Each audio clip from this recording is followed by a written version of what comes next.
கத்தி நிற்கும் போது என்ன பேரு கூறுது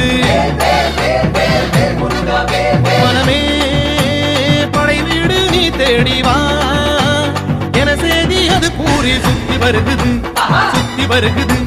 முத்து வேலை சுத்தி சுத்தி முக்தி அடையுது கத்தி வருகுது தங்க வேலை சுத்தி சுத்தி தஞ்சம் அடையுது